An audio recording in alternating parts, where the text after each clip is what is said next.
Hi everyone, welcome to the latest edition of the Coach's Corner. I am your host, Wes McKinney, here with head football coach Garin. Coach, good to have you on today. Great to be here, Wes. Always love talking to you, my buddy. Coach, you are now a couple practices into spring ball here. What's the main objectives as you head towards these 15 practices? Well, the biggest thing is we have to identify guys who we feel that can help us next season. Are we trying to win a game tomorrow? No, we're not trying to do that. The biggest thing we want to do is everyone on our team should improve, whether it's the middle guy, the bottom guy, or our top guy. Everyone should get a little bit better. They should be a better version of what they are. We just need to stay healthy and really leave spring and leave everything with a positive energy and a good step going forward for the fall. Some staff changes here in the offseason. One of the notable ones, Tony Haynes taking over offensive coordinator. Tony comes from Butler in Kansas. What's the adjustment period been like with him taking over as offensive coordinator? Yeah, it's been really smooth. Dustin Ward did a tremendous job last season. I mean, by our offensive output, I mean we had one of the best years, if not the best year in school history last season. So Dustin did a tremendous job.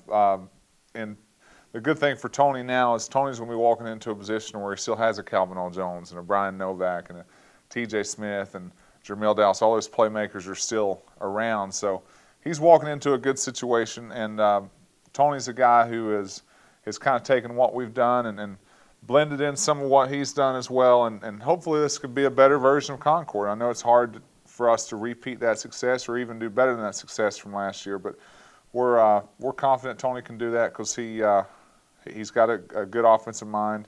At Butler, they had great offenses, did a nice job out there, and it's been a nice blend with the staff. He's as well as Dustin fit in with us, which did a great job. Tony's came in and continued that, and it's been a great relationship so far. A familiar face also making the move from graduate assistant to full-time defensive coach. That's Kevin Elliott. What does Kevin bring to the staff?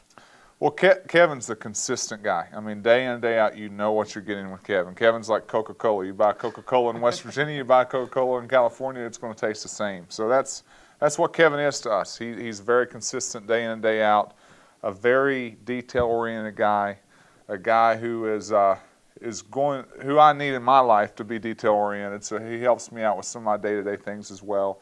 And he's a guy more than anything that proved by him being a GA and the responsibilities we gave him there and the way he thrived as a full-time defensive backs coach, as a graduate assistant.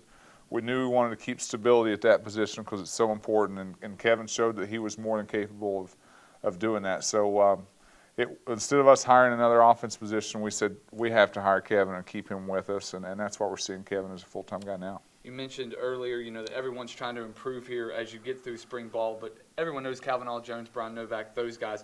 Who are some guys that maybe have flown under the radar in the past that you may be looking to step up this spring? Well, I think Jermel Dallas is going to be a guy that we're really excited about. Jermel's a guy that talent-wise is very, very impressive, and we saw him with the punt returns last year and different things he did, but Jermel has never been a full-time receiver. So now he gets to go through a full-time spring. He's a full-time receiver.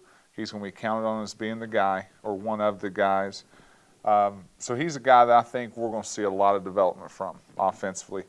Defensively, we have a lot of new faces. I mean, I guess that's a good and bad news. We lost a lot of great players on that side of the ball. One guy that just pops to mind is Garin, who's a guy we brought in from transfer this offseason. He's a guy that's really young, really raw, but shows a lot of ability, shows a lot of signs of being a good player, and we're excited about seeing where Coach Dawson can take him from day 1 to day 15 because we just had day 1 and he's going to need some work, but we're excited about his progress as well. What's the overall mood been like of these practices so far? Well, I enjoy practicing. I was talking to a coach earlier today. I said I think spring ball is more so for the coaches just because they get a little stir crazy just sitting in the office all the time. So I think this is really big for us, really important for everyone just to get out and coach again. I know it's frustrating with the NCAA rules. We're not allowed to use the football. We're not allowed to really get in a lot of formations and do things we'd like to do to develop our guys.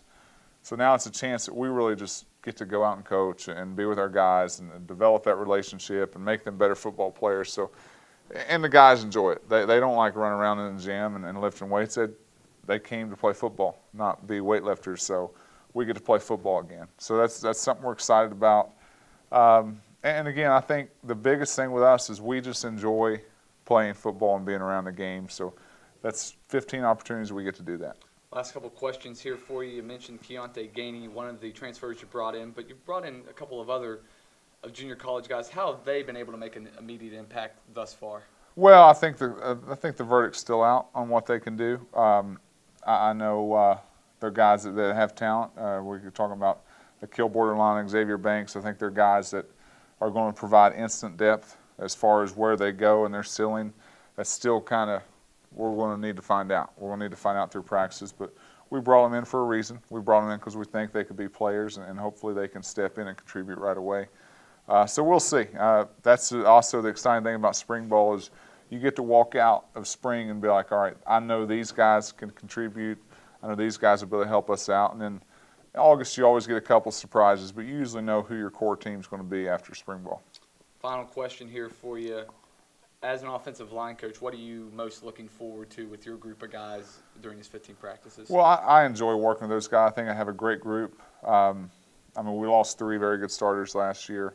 The thing a lot of people don't realize is Tyler Billings was not in the starting rotation last year, and he was a 2-time all-conference guy. Sure. Tyler Kerr was not in the starting rotation last year, and he's got 10-plus starts in his career. So, yeah, we lost 3, but we have 4 guys with double-digit-plus starts coming back. So I know those 4 guys can play. I know those 4 guys can contribute. The biggest thing we need to do, though, is see who can kind of step up and be the 2 spots in our interior line. And I think guys like Eric Garland can step up and possibly be that. Lou Serrano, Joe Moody. I think we have some answers. We just don't know who those answers or what that answer is going to be yet. So that's another thing exciting for me is I get to play around with lineups. I get to move people to different positions, and we get to see who the best 5 combination can be going into the fall.